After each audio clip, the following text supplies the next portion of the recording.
Students discuss करेंगे Carnot engine. सादी Carnot ने 1840 में एक आइडियल इंजन का जो था वो हमें ख्याल दिया, एक प्रपोज किया एक आइडियल इंजन।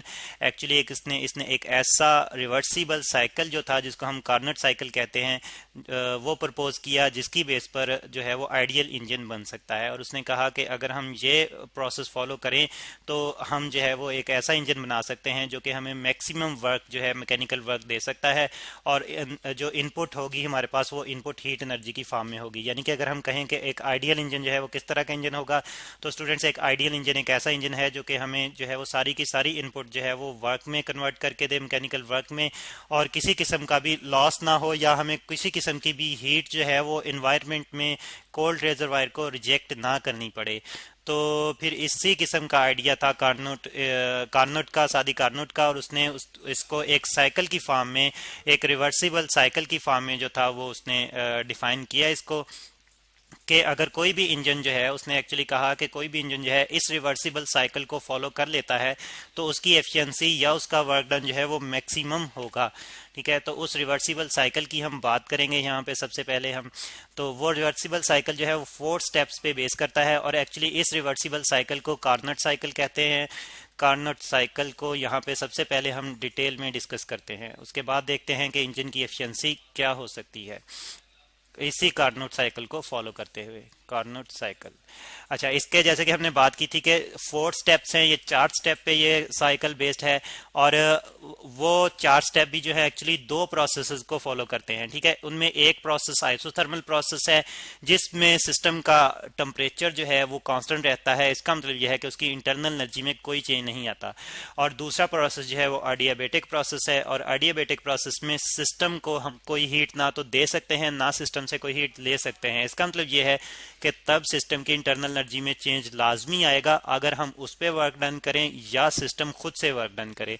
तो स्टार्ट करते हैं बहरहाल इस साइकिल को डिस्कस करना। तो सबसे पहले हम जो है वो कहते हैं, और यहाँ पे स्टूडेंट सबसे पहले तो बात कर लेते हैं कि जो वर्किंग सब्सटेंस है हमारे पास, यानी कि जो सिस्टम है हमारा, जिसको हम वर्किंग सब्सटेंस भी कहते हैं। ठीक है, सब्सटेंस, तो ये यहाँ पे गैस है। ठीक है, गैस को as a working substance suppose करते हुए हम डिस्कस करेंगे इस साइकिल को।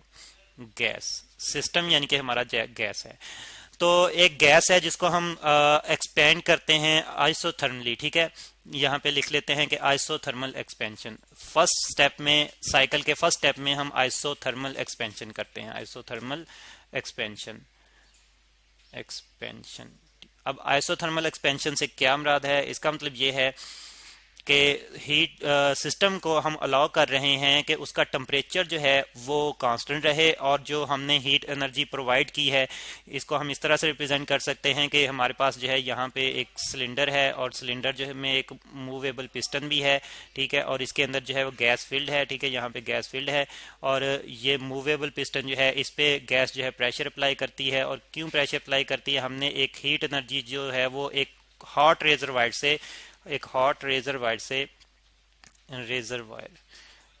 से हमने हीट एनर्जी जो है वो Q1 जो है हमने दी है सिस्टम को, और इस हॉट रेजरवायर का टेम्परेचर जो है वो T1 है, और काफ़ी ज़्यादा टेम्परेचर है as compare to other surrounding. ठीक है, इस हॉट रेजरवायर के टेम्परेचर की हम बात कर रहे हैं, और इस हॉट रेजरवायर से सिस्टम ने यानी कि गैस ने जो है वो हीट एनर्जी ली है। और कैसे ली है, एक्चुअली हम ये सपोज करते हैं कि इसकी बाकी वाल जो हैं, बाकी जो साइडें हैं वो जो हैं वो इंसुलेटेड हैं, यानी कि ये वाल और ये वाल इंसुलेटर है, और अपवर्ड साइड जो है वो भी इंसुलेटर है।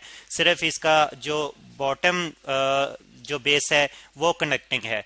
तो यहाँ से ये इस कनेक्टिंग बेस से पे के साथ हम इसको कनेक्ट करते हैं एक हॉट रेजरवायर के साथ, और यहाँ से ये हीट एनर्जी लेता है हमारा वर्किंग सब्सटेंस यानी कि गैस, और गैस हीट एनर्जी लेकर एक्सपेंड करती है, और एक्सपेंशन होती है। तो हम जानते हैं कि स्टूडेंट कांस्टेंट प्रेशर अगर हम जो है हम यहाँ पे रखें, चलें कांस्टेंट प्रेशर भी अगर हम नहीं सपोज करते हैं, हम कहते हैं कि प्रेशर भी यहाँ पे गैस के लिए चेंज हो रहा है, तो फिर जो है वो हम देखते हैं कि प्रेशर और वॉल्यूम का प्रोडक्ट जो है हमारे पास, ये चेंज इन वॉल्यूम का प्रोडक्ट जो है ये हमें वर्क डन देता है। ठीक है जी, वर्क डन। तो बहरहाल यहाँ पे अगर हम जो है प्रेशर कांस्टेंट सपोज करें तो फिर ये हमारे पास जो है वो ये इस फॉर्म में भी यही फार्मूला लिखा जा सकता है। ठीक है, लेकिन यहाँ फिर भी यहाँ पे हम चेंज इन प्रेशर का जो आइडिया जो है वो भी जो है वो जहन में रखेंगे। तो बहरहाल हमने देखा कि सिस्टम एक्सपेंड हुआ और जितनी भी हमने एनर्जी दी है, फिर इस प्रोसेस में अगर टेम्परेचर कांस्टेंट रखना चाहते हैं हम स्टूडेंट्स, तो फिर हमें ये करना पड़ेगा कि हमें जो इंटरनल एनर्जी में चेंज है उसको ज़ीरो रखना पड़ेगा, यानी कि इंटरनल एनर्जी में कोई चेंज ना आए, तो फिर जो है वो टेम्परेचर गैस का कांस्टेंट रहेगा, तो तब आइसोथर्मल प्रोसेस होगा। ठीक है, और फिर उसके लिए हमें क्या करना पड़ेगा, फर्स्ट लॉ को देखते हुए हमें फिर जो है जितनी भी हीट एनर्जी है वो सारी की सारी वर्क में कन्वर्ट करनी पड़ेगी। ठीक है, और वर्क हमने देख लिया कि किस फॉर्म में हमें मिल रहा है। तो ये आइसोथर्मल एक्सपेंशन है, हमने सिस्टम को हीट दी, सिस्टम ने सारी की सारी हीट यूज करते हुए एक्सपेंशन सिस्टम में हुई और एक्सपेंशन की वजह से उसने वर्क डन किया पिस्टन पे। तो तो इस तरह से उसकी इंटरनल एनर्जी में चेंज भी नहीं आया, टेम्परेचर कांस्टेंट रहा और एनर्जी जो है वो वर्क में कन्वर्ट हुई।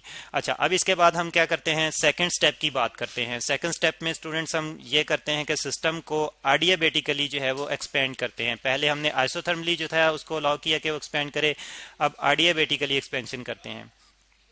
एडियाबेटिक एडियाबेटिक एक्सपेंशन एक्सपेंशन तो एडियाबेटिक एक्सपेंशन से क्या मुराद है, यानी कि किस तरह से हम एडियाबेटिक एक्सपेंशन करेंगे। तो हम सिस्टम को कोई हीट नहीं देंगे।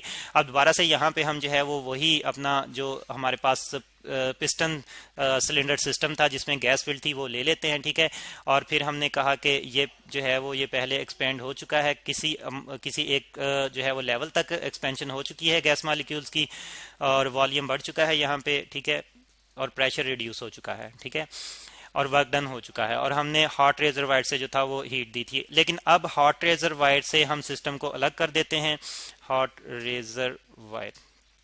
ठीक है, इससे हम अलग कर देते हैं जिसका टेम्परेचर T1 है। कैसे अलग करते हैं, हमने देखा था कि सिर्फ बॉटम जो है वो कंडक्टिंग है, बाकी सारी सरफेस जो है वो सिलेंडर की इंसुलेटर हैं। तो फिर हम क्या करते हैं, हम जो है वो जो बॉटम है इसको भी एक इंसुलेटिंग जो हमारे पास बेस है उसके ऊपर रख देते हैं, यानी कि इसके बॉटम को भी जो कि कंडक्टिंग है इन्वायरमेंट से हम इंसुलेट कर देते हैं एक इंसुलेटिंग शीट के ऊपर रखते हुए। ठीक है, इंसुलेटिंग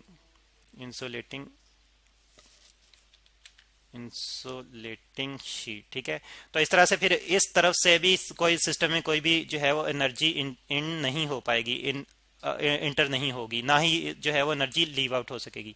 तो फिर इससे क्या होगा, सिस्टम जो है वो मजीद एक्सपेंड होगा क्योंकि उसके पास अभी एनर्जी है जो कि हमने हीट की फॉर्म में उसे दी हुई है।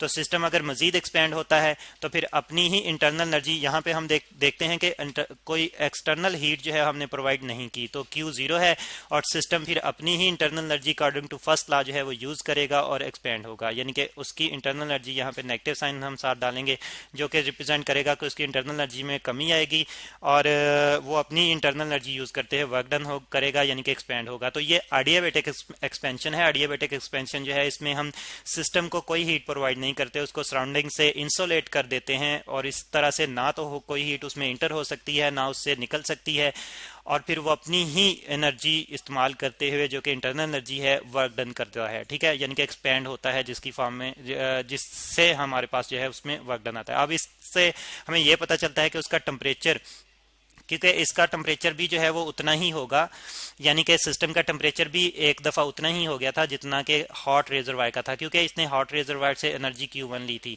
तो अब इसके टेम्परेचर में डिक्रीज आएगा, तो अब इसके टेम्परेचर में डिक्रीज जो है वो हम T2 से रिप्रेजेंट कर देते हैं। ठीक है, फिर हम क्या करते हैं, फिर अगले स्टेप की तरफ आते हैं। अगले स्टेप में हम जो है वो सबसे पहले आइसोथर्मल एक्सपेंशन करते हैं। ठीक है, थर्ड स्टेप है हमारे पास आइसोथर्मल कंप्रेशन करते हैं।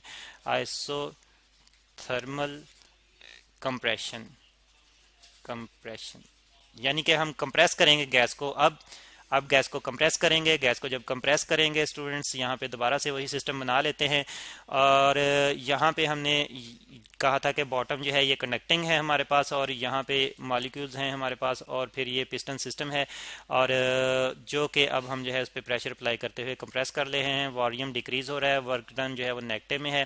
ठीक है, तो यहाँ पे फिर अगर हम वर्क करेंगे तो वो वर्क क्या करेगा, वो सिस्टम से हीट को इवॉल्व करेगा। आइसोथर्मल होने का मतलब ये है कि इंटरनल एनर्जी में कोई चेंज नहीं आना चाहिए।